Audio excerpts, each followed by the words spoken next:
Hi everyone. Today I have something straight from horse mouth. आप हमेशा vocabulary का पूछते रहते हो. So I have something special for you today. So I would like to call Piyush and Sanchit to come here and tell them कि उन्होंने vocabulary की preparation CUET के लिए कैसे करी. हेलो संचित, तुमने वो कैब कैसे करा था? वाईटी से मैम के लेक्चर्स, मैम के सेशंस। तुम्हारी कैसे थी?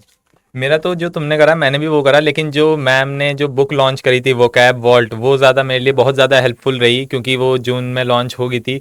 तो मतलब मैंने तो उसी से करा था। उसमें जो क्वेश्चंस थे मतलब उसमें से बहुत ज़्यादा रिपीट हुए थे एग्ज़ाम में, तो वो एक बहुत बड़ा बेनिफिशियल पार्ट रहा मेरे लिए। मैंने मैम के लेक्चर्स सेशंस यही देख के उसमें से वर्ड नोट करके उनको नोट करके रिवाइज करा, बार बार उन्हीं वर्ड्स को याद करा। अच्छा, आपने स्टार्टिंग कैसे करी थी? क्योंकि 10,000 वर्ड्स हैं, तो वर्ड्स पढ़ना शुरू करे थे या फिर आपने पहले क्वेश्चंस लगाने शुरू करे थे? तो मैंने तो मतलब जो वो कैब वॉल्ट में क्वेश्चंस थे पहले उनसे स्टार्ट करा था, क्योंकि वर्ड्स इतने सारे हैं, कितने करें। आप अगर सजेस्ट करना चाहोगे अपने जूनियर्स को तो अलग से एक सेपरेट कॉपी बनाना जरूरी है। अब रिवीजन का प्रोसेस क्या रहता था आपका? मतलब रिवीजन तो जैसे आज मैंने 20 वर्ड्स लिखे हैं तो मैं कोशिश करता था मेरे को वो याद रहें और मैं उनको मतलब यूज़ कर लूँ। अच्छा संचित, मैं आपसे पूछूंगी, जैसे अभी इसने बोला पीयूष ने कि कुछ वर्ड्स याद नहीं होते थे, तो आई थिंक आपने वो विकैप की जो सेशंस देखे थे उसमें कुछ ट्रिक्स मैंने बताई हुई थी, रूट वर्ड की ट्रिक्स थी, थीम था, तो वो आपको हेल्प किया विकैबुलरी प्रिपेयर करने में? तो बस यही आप लोगों को बताना था कि विकैबुलरी एक तो बहुत इंपॉर्टेंट पार्ट है आपके सीयूईटी का, और दूसरा अगर कंसिस्टेंसी के साथ नहीं पढ़ रहे हो तो सफ़र करोगे। मैं आपको सजेस्ट करूंगी कि book reference is important. Hello everyone, welcome to the session of vocabulary preparation CUET 2026। अगर आप एम कर रहे हैं सीयूईटी क्रैक करने का विद कॉन्फिडेंस, तो आपको ये जानना जरूरी है that vocabulary is not optional, it is essential. That means आपको इसको इस तरीके से प्रिपेयर नहीं करना है कि आपने थोड़ा करा और थोड़ा छोड़ दिया। ये एक बहुत ही ज़रूरी और बहुत अहम हिस्सा है, आप इसे स्किप नहीं कर सकते, इसे मिस नहीं कर सकते। सो बी श्योर ऑफ दिस, ये वीडियो आप ही लोगों के लिए बनाई गई है। इस वीडियो की जर्नी में मैं आप लोगों को बताने वाली हूँ कि विकैबुलरी के लिए आपको क्या क्या पढ़ना होगा, ठीक है, आप सोर्स कौन सा इस्तेमाल कर सकते हैं, और साथ ही साथ में मैं आपको ये बताऊंगी कि आपकी स्ट्रैटेजी क्या रहनी चाहिए, क्योंकि बच्चा सबसे ज़्यादा अगर परेशान होता है किसी चीज़ के लिए तो वो है एक प्रॉपर शेड्यूल और plan. So let's start with this. Video को एंड तक मैंने आपको पहले भी बोला है कि ज़रूर देखिएगा और इसे अपने फ्रेंड्स तक ज़रूर शेयर करिएगा, ताकि उन्हें भी ये पता चल पाए कि एक बेटर प्लान और एक प्रॉपर प्लान क्या हो सकता है सीयूईटी एग्जाम में विकैबुलरी प्रिपेयर करने का in the section of English language. So let me just start ahead with this. ये पूरा फुल गाइड है, as I told you earlier also, कि आपके लिए एक एक पॉइंटर इसमें इंपॉर्टेंट है, so you cannot skip a single point. Now, आप देख सकते हैं यहाँ पर सबसे पहले मैंने एक ओवरऑल व्यू दिया हुआ है सीयूईटी इंग्लिश विकैबुलरी का, राइट? तो विकैबुलरी ऑब्वियसली मैंने आपको पहले भी बोला कि एक बहुत ही इंपॉर्टेंट पार्ट है लैंग्वेज कॉम्प्रिहेंशन का, इंग्लिश लैंग्वेज का, जो कि आपके सीयूईटी एग्जाम में आता है। तो आपको अप्रोक्सीमेटली अपना टारगेट लेकर के चलना है कि 15 to 20 मैक्सिमम विकैबुलरी, तो आपकी 50 भी हो सकती है, लेकिन 15 to 20 विकैबुलरीज आप मिनिमम प्रिपेयर करो ही करो, right? Because it is important for your comprehension part also. इसके बिना आप रीडिंग कॉम्प्रिहेंशन सॉल्व नहीं कर सकते, रीअरेंजमेंट सॉल्व नहीं कर सकते, fill in the blanks solve नहीं कर सकते, और जो डायरेक्ट क्वेश्चंस आते हैं जैसे कि मैचिंग के, ठीक है ना, वो भी आप सॉल्व नहीं कर सकते, या फिर डायरेक्ट ऑप्शनल क्वेश्चंस भी सॉल्व नहीं कर सकते।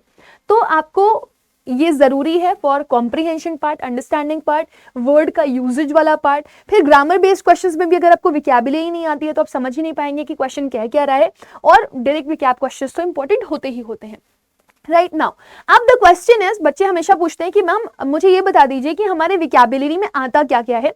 तो मैं आपको बता दूं, starting from synonyms and antonyms, 2022 से आपका पेपर स्टार्ट हुआ था, 22, 23, 24, 25।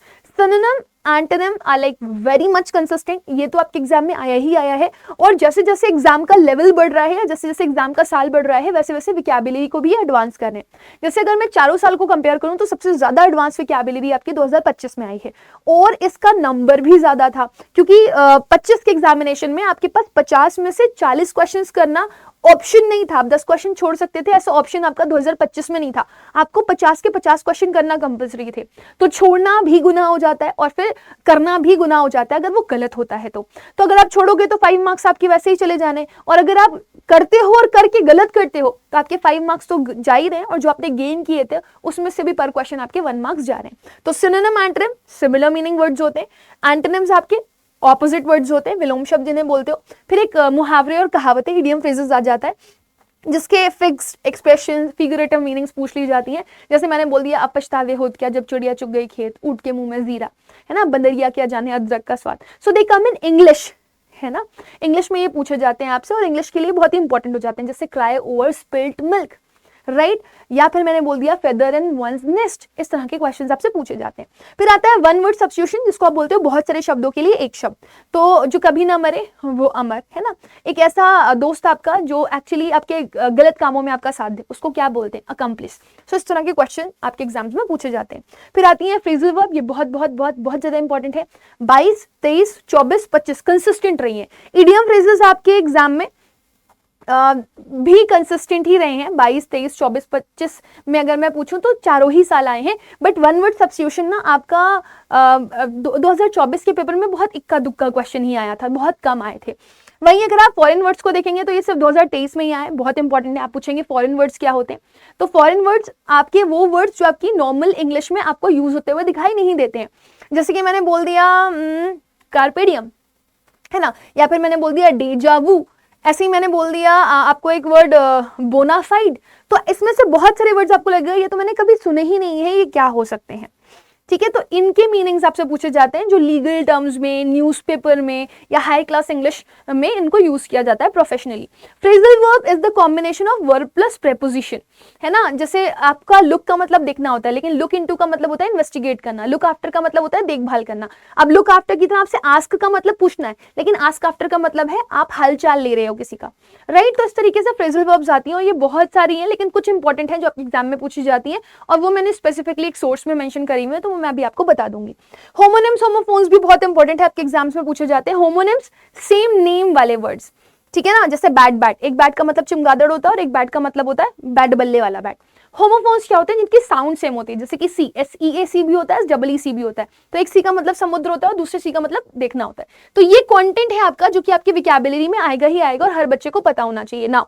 आप प्रिपेयर कहाँ से करें, तो मैंने CUET ओरिएंटेड आप लोगों के लिए स्पेसिफिकली एक पूरी बुक बनाई हुई है। इसको बनाने में ऑफ कोर्स टाइम लगा है, क्योंकि इसमें हमने PYQs के क्वेश्चंस भी ऐड किए हुए हैं और हमने बहुत बेहतरीन तरीके से क्वेश्चंस ऐड किए हैं। इसमें कुछ ट्रिक्स मैंने आप लोगों को स्टार्टिंग में दी हुई है कि आप समझ पाओ कि किस तरीके से आप विकैबुलरी को ट्रिक्स में लर्न कर सकते हो। दूसरा 10,000 से ज्यादा वर्ड्स है। तीसरा बाइलिंगुअल है ये। चौथा आपके लेवल वाइज क्वेश्चंस इसमें दिए गए हैं, इजी, मॉडरेट और हाई लेवल के, और PYQs इसमें एडेड हैं जो सबसे इंपॉर्टेंट पार्ट है, और कोई भी सेक्शन CUET का छूटा नहीं है। तो ये आपके लिए बहुत ही इंपॉर्टेंट विकैबुलरी बुक है, इसको आप बिल्कुल भी मिस मत करिएगा, ये आपको अड्डा के स्टोर पे मिल जाएगी, ठीक है। और आप कोड भी यूज कर सकते हैं Y484 जो आपको मैक्सिमम डिस्काउंट प्रोवाइड कर देगा। दो अलग अलग रेफरेंस देख रहे होगे, बट ये दो अलग अलग बुक नहीं है, ये वाली आपकी हार्ड कॉपी है, मतलब आपको बुक मिल जाएगी पूरी की पूरी, और ये वाली आपकी ई बुक PDF के फॉर्म में है जो आपके फोन में ही आ जाएगी, ठीक है। ई बुक का मसला ये होता है, जैसे मान लो आप ई बुक लेते हो तो एक टेन्योर तक ही वो आपके पास होती है, फिर वो चली जाती है, तो आप बार बार खर्चा करो, इससे बेटर ये है कि विकैबुलरी तो हमेशा काम आनी है, तो एक बार बुक लेकर के आप लाइफ टाइम रख लो उसको, ठीक है ना। तो विकैबुलरी वर्ल्ड की ई बुक और बुक्स दोनों ही मौजूद हैं। ये क्यों अच्छी है, क्योंकि आपके इसमें 1500 से 2000 वर्ड हाई फ्रीक्वेंसी वर्ड्स हैं, ठीक है ना। इसके अलावा 10,000 से ज्यादा वर्ड्स इसमें दिए गए हैं। हाई फ्रीक्वेंसी वर्ड्स मतलब जो CUET ओरिएंटेड है, जो CUET में बार बार पूछे गए हैं या फिर पूछे जा सकते हैं।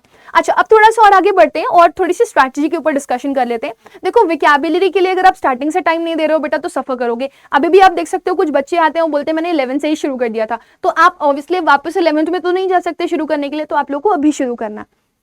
तो दिन भर का 30 से 45 मिनट आप निकालो, नहीं 45 मिनट निकाल पा रहे हो 30 मिनट तो निकालो, हर हाल में निकालो, है ना। स्टार्टिंग के 10 मिनट में आपको रिवीजन करना है, आप दिमाग में ये रखो, जैसे आज जो भी पढ़ा है आप लोगों ने उसको रिवाइज करना बहुत ज्यादा जरूरी है। 20 मिनट आप क्या कर रहे होगे, 20 मिनट रोज के रोज वर्ड लिख रहे होगे, तो 20 मिनट और 10 मिनट का रेशियो डिवाइड कर लो, बहुत आसानी से हो सकता है। 20 मिनट में आपने क्या किया, अपनी कॉपी बनाई, मैं बता देती हूँ कॉपी बनानी कैसी है, ठीक है ना। दो अलग अलग पेज रख लेना, पेज नंबर 1 ऐसे होता है ना आमने सामने, पेज 1 पेज 2, और एक कॉपी अलग से ही बनाओ उसकी, इट्स इंपॉर्टेंट। तो पेज 1 में आपने वर्ड लिखा, उसकी मीनिंग लिखी, और उसका वर्ड मीनिंग लिखने के बाद आपने उसका चाहो तो, क्योंकि सिनोनिम तो ये वर्ड का मीनिंग ही हो गया सिनोनिम एक तरीके से, और इसका आपने एंटोनिम लिख दिया, ठीक है। तो हुआ क्या, आपका 10 वर्ड्स यहां से मिले आपको नए वर्ड्स, 10 वर्ड्स इनके सिनोनिम में मिले और 10 वर्ड्स इनके एंटोनिम में मिले, तो 30 वर्ड्स आपके फर्स्ट पेज पे लिखे हुए होंगे। अब आपको दूसरे पेज में क्या लिखना है, आपको 5-5 का डिवीजन कर लेना। आप देख सकते हो 5 idioms, 5 phrasal verb, 5 one word substitution, 5 foreign words और 5 होमोनिम्स होमोफोन्स। ये आपका डेली का टारगेट होना चाहिए। 5, 5, 10, 5, 15, 5, 20 और 5, 25। तो ये आपको 5-5 का सेक्शन में डिवीजन करना है, तो ऑल टोटल अगर आप नोटिस करेंगे ना तो आपके पास कितने वर्ड्स होंगे टोटल? 55 वर्ड्स। तो 55 वर्ड्स लिखने में 20 मिनट आपने क्या कर दिया? सिनोनिम एंटोनिम लिख दिया। 10 मिनट आपने ये 5-5 वर्ड्स करके जो लिखने थे वो लिख दिए, और बाद में 5 मिनट, क्योंकि लिखते हो ना तो आपको काफी सारे वर्ड्स लर्न हो रहे होते हैं, फिर 5 मिनट बैठ करके आप उसका रिवीजन कर लो, राइट। और आपका जो रिवीजन होना चाहिए ना वो इस कैटेगरी में होना चाहिए। मैंने जानबूझ करके रखा हुआ है ये 5 और 10 मिनट जो आपके बचे हुए दिख रहे हैं ना, 10-20 मिनट आपने सिनोनिम एंटोनिम पढ़ा और 10 मिनट आपने idiom phrases, one word substitution, phrasal verbs, ठीक है, फॉरेन वर्ड्स और होमोनिम्स होमोफोन्स पढ़ा है आपने। 30 मिनट में अगर आप देखेंगे तो आपका एक टास्क कंप्लीट हो जाता है कि आपको अपना काम क्या करना है, वर्ड्स क्या लिखना है। तो जब आप वर्ड्स लिखते हो तो आपके दिमाग में तो वो जा ही रहे होते हैं। अब ये 10 मिनट और ये 5 मिनट, चाहे तो 5 मिनट आप छोड़ सकते हो, लेकिन ये 10 मिनट बहुत इंपॉर्टेंट है, आप रिविजन करो। तो रिविजन कैसे करोगे आप? 1, 3, 7 और 15 स्ट्रैटेजी से। नाउ ये 1, 3, 7 और 15 स्ट्रैटेजी क्या है वो मैं आपको बता देती हूँ, क्योंकि ये बहुत इंपॉर्टेंट है। तो अगर आप ये 10 मिनट यूटिलाइज करें तो यहाँ पे आप 1, 3, 7, 15 स्ट्रैटेजी लगाएंगे, और अगर मान लीजिए आप 5 मिनट और एक्स्ट्रा दे पाते हैं तो आप ना क्विक जनरेट कर लीजिए। वैसे आपको अड्डा की बुक जो है वोकैबुलरी वॉल्ट, उसमें पीछे क्विजेस मिल जाएंगे, बट अगर मान लीजिए आपसे क्विज जनरेट नहीं हो पा रहे हैं तो आपके पास परप्लेक्सिटी है, चैट जीपीटी है, जो भी आपने वर्ड्स पढ़े हुए हैं उसी को कॉपी करके आप डाल दीजिए चैट जीपीटी पे कि मेरे को क्या चाहिए ना, इनके क्वेश्चंस चाहिए, ठीक है। तो उन क्वेश्चन से आपको क्विज मिल जाएगा जो कि आप आसानी से कर सकते हो वहीं के वहीं, ठीक है। चाहे तो आप वर्ड डॉक पे कॉपी कर लो, चाहे कहीं कॉपी कर लो, बट फटाफट आप उसको कर लोगे। It's important, very important. तो आपका 30 से 45 मिनट तो चाहिए ही चाहिए मुझे। तो ये काम आपको डेली बेसिस पर करना है। अब ये जो 10 मिनट आपका रिवीजन चल रहा है वो आप कैसे करेंगे? This is a very important part, ठीक है ना। 1, 3, 5, 7 स्ट्रेटेजी बहुत तेजी से वर्क करती है। ये आपकी स्पेस्ड रेपिटेशन का काम करती है। आप पहली बार जब लर्न करते हो ना किसी चीज को तो ऑब्वियसली आपका ब्रेन उसको भूलने लगता है, ठीक है ना। लेकिन जब आप उसको बार बार पढ़ते रहते हो तो आपका ब्रेन जो होता है ना वो सबकॉन्शियस माइंड में उसे स्टोर कर लेता है, ठीक है ना। तो अगर मान लीजिए आप रिव्यू करते हैं किसी चीज को, जैसे आपने पढ़ा और फिर रिव्यू कर लिया, तो वो आपको हेल्प करता है। फिर उसके बाद अगर आप तीसरे दिन, 7वें दिन, 15वें दिन उसको वापस से रिव्यू कर लेते हैं तो वो कहीं ना कहीं आपके सबकॉन्शियस माइंड में स्टोर होने लगता है। तो ये आपको स्पीड भी देगा, आपको वेल टाइम्ड रिव्यूज भी देगा, और आपको अनफॉरगेटफुलनेस देगा, जो कि एक प्रॉब्लमेटिक चीज है, ठीक है ना। अब मान लीजिए मैं एग्जांपल दे रही हूं कि आपको उसको प्रिपेयर कैसे करना है। सपोज आपने 10 वर्ड लर्न किए 9 सितंबर को, ठीक है। अब आपने क्या किया, 9 सितंबर को जो वर्ड्स लिखे 55 वर्ड्स वो 9 के 9 सितंबर को रिवाइज कर लिए। 10 तारीख के वर्ड्स 10 सितंबर को रिवाइज कर लिए। 11 तारीख के वर्ड्स 11 तारीख को रिवाइज कर लिए, ठीक है ना। तो अब आपको सेकंड रिवीजन जो करना है वो कब करना है? या तो सितंबर 12 को या तो सितंबर 11 को, थर्ड डे, ठीक है ना। फर्स्ट डे पढ़ा, रिवाइज किया, सेकेंड डे पढ़ा, रिवाइज किया, थर्ड डे जब आप पढ़ रहे हो तो इसका तो रिवीजन करना ही करना है, प्लस इन दोनों का भी रिवीजन करना है। तो आप बोलोगे मैम ये ज्यादा नहीं हो जाएगा? नहीं, बिल्कुल भी ज्यादा नहीं होगा, क्योंकि जो आप पहले पढ़ चुके होते ना उसको सिर्फ आपको एक बार गो थ्रू करना होता है, क्योंकि कुछ वर्ड्स आपको याद होंगे, कुछ ही भूले होंगे, तो उसको दोबारा पढ़ लोगे। सेम गोज विद फोर्थ दिन, फोर्थ वाला रिवीजन किया, फिफ्थ डे फिफ्थ वाला रिवीजन किया, ठीक है ना। सिक्स्थ डे सिक्स्थ वाला रिवीजन किया, और सेवेंथ डे क्योंकि संडे होता है तो सेवेंथ डे बैठ करके आपके पास टाइम ज्यादा होगा तो आप सबका रिवीजन कर सकते हो।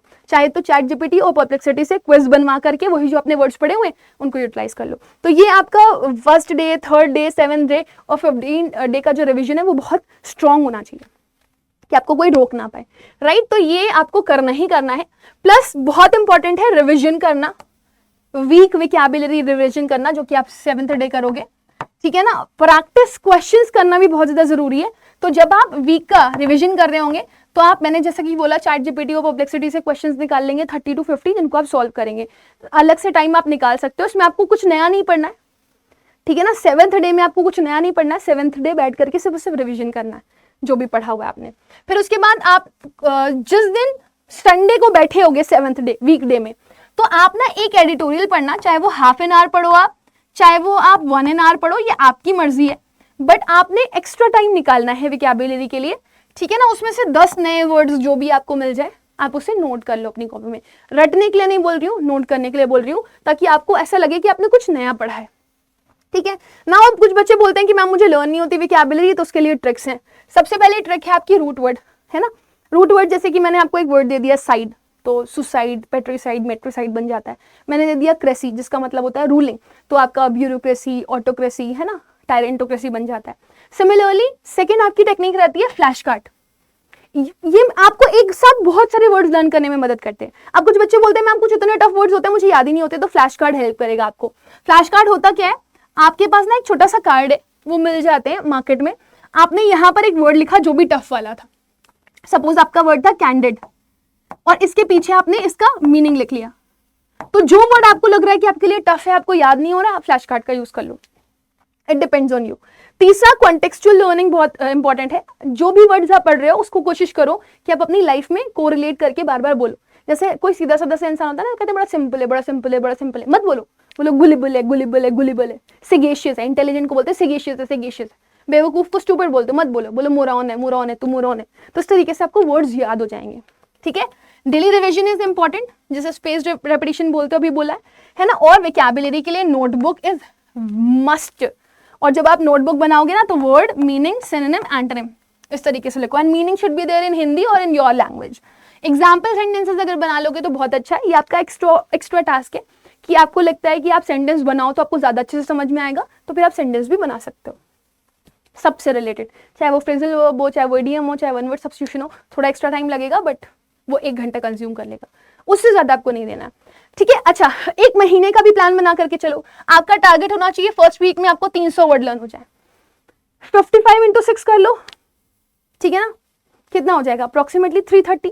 तो 330 वर्ड्स अगर आपको नहीं भी लर्न हो रहा है तो आपको दिमाग में ये रखना है मेरे को 300 से ज्यादा वर्ड्स तो लर्न करने ही करने। वीक 2 में आपको दिमाग में रखना है कि मेरे को 650 से ज्यादा वर्ड लर्न करने, और वीक 3 में आपको दिमाग में रखना है कि मेरे को 1000 से ज्यादा वर्ड लर्न करने। अगर आपको लग रहा है कि आप एग्जॉस्ट हो गए हो 3 वीक में, तो चौथा वीक छोड़ दो, चौथा वीक सिर्फ रिविजन के लिए रखो।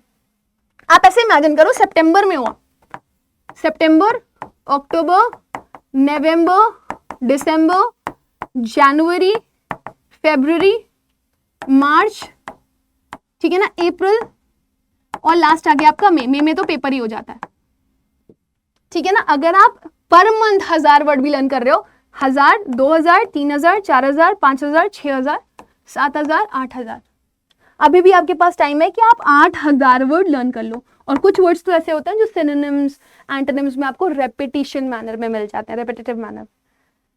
समझ में आ रही है ना मेरी बात? तो ये आपका टारगेट स्टडी जो होगा ना, वो आपको बहुत कॉन्फिडेंस देगा।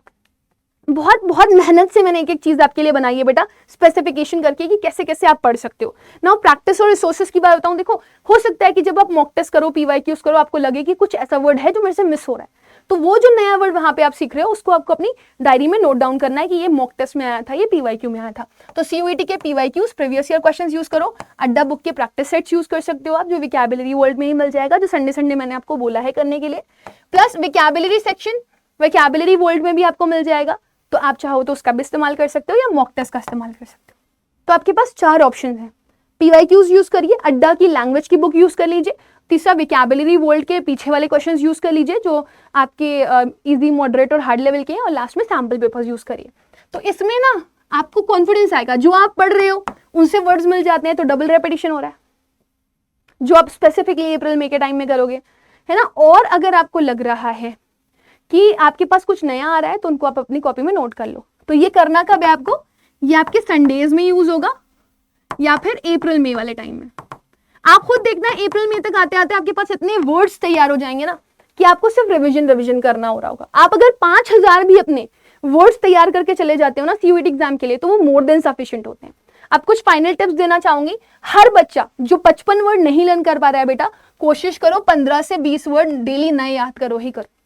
20 के हिसाब से जाओगे सो अप्रोक्सीमेटली आपका 30 अगर मैं डेज लूं तो 600 वर्ड हो जाते हैं, ठीक है ना। आप 600 वर्ड्स मत लर्न करो, 500 वर्ड्स का मंथली टारगेट लेकर के चलो। अगर 1000 नहीं कर पा रहे हो तो 1000 वर्ड्स भी बहुत इंपॉर्टेंट होते हैं, अगर 500 भी लर्न कर पा रहे हो तो भी वो बहुत है, ठीक है ना। Focus more on revision not just addition. अगर आपको लग रहा है कि आप पिछला भूल रहे हो ना, तो फिर नया मत पढ़ो, बिल्कुल नया मत पढ़ो, देयर इज नो नीड नया पढ़ने के लिए। आप क्या कर रहे हो, पिछला रिवाइज कर रहे हो। जो पढ़ रहे हो क्वालिटी में पढ़ना है, क्वांटिटी में नहीं। Try writing sentences using words, चाहे तो लिख लिख करके सेंटेंसेस बनाने की कोशिश करो, या फिर आप कॉन्वर्सेशन में उन्हें यूज करो, आपके सबकॉन्शियस माइंड में स्टोर हो जाएगा, ठीक है ना। क्विज आप इस्तेमाल कर सकते हैं, मैंने आपको पहले भी बोला, ChatGPT and Perplexity will help you to make quizzes, and ये पूरा सेक्शन आपको मदद करेगा। बिलीव मी गाइस, इस चीज की गारंटी मैं दे रही हूँ कि जब आप मेरे से अप्रैल और मई में मिलोगे तो आपका कॉन्फिडेंस लेवल ना यहाँ पर होगा, बिलीव मी, ठीक है ना। And I want a promise from all of you कि आप लोग बिल्कुल भी स्किप नहीं करोगे। जो मैम ने आपके लिए बनाई है पूरी वीडियो, उसको पूरी डेडिकेटेडली फॉलो करोगे। मुझे आप after the video comment section में लिख करके दोगे। ये टेलीग्राम चैनल आप लोगों के लिए बनाया गया है, आप इसे स्कैन कर सकते हैं, ठीक है ना। स्कैन कर लेंगे तो आप इसको ज्वाइन कर लेंगे, क्योंकि इस पर मैं प्रैक्टिस क्वेश्चंस डालती रहती हूँ। और साथ ही साथ में ये बुक है, अगर Y484 कोड लगा करके आप इसको लेना चाहेंगे आप ले सकते हैं। रेस्ट जिन बच्चों को लैंग्वेज और GAT की प्रिपरेशन करनी है उनके लिए ये बैच है डेल्टा 3.0। आप Y484 कोड यूज करके मैक्सिमम डिस्काउंट ले सकते हैं। ये बैच आपका अप्रोक्सीमेटली 8,000 का है, but you can get it in 5646 rupees. मैं आपको बता भी देती हूँ आपको लेना कैसे, एक बार देख लीजिएगा। ऑल कोर्सेज पे जाइएगा, अड्डा की ऐप पर जाइएगा। जैसे ही आप अड्डा की ऐप पर जाएंगे ना, इंडियाज लार्जेस्ट वर्नाक्युलर प्लेटफॉर्म आ जाएगा इस तरह से। ऑल कोर्सेज पे जाइएगा, UG PG एग्जाम्स पे जाइएगा। लैंग्वेज GAT में ही मैं दिखा देती हूँ आपको। ये देखो, ये डेल्टा बैच है, और नीचे अगर आप देखेंगे तो आपको बुक्स मिल जाएंगी। ये ई बुक है ना, और ये वाली आपकी इंग्लिश लैंग्वेज की बुक है, और ये वाली आपकी विकैबुलरी वर्ल्ड बुक हार्ड कॉपी में, दोनों हार्ड कॉपी में। तो जहाँ पे बुक लिखा हुआ है वो हार्ड कॉपी है, जहाँ पर ई बुक लिखा हुआ है वो PDF के फॉर्म में मिल जाएगी आपको। 258 online live classes, 25 mock test, 5 e book आपको मिल जाती है लैंग्वेज एंड GAT के बैच में। अगर आपको ये चाहिए आप कोड यूज करिए Y484 and get the maximum discount, ठीक है। सो 5646 रुपीज में आपको ये मिल जाएगा। So with this my dear student, let me end the session, will meet again. तब तक के लिए bye bye, take care, God bless you all, lots of love. पढ़ते रहिए, मेहनत करते रहिए and stay tuned with us.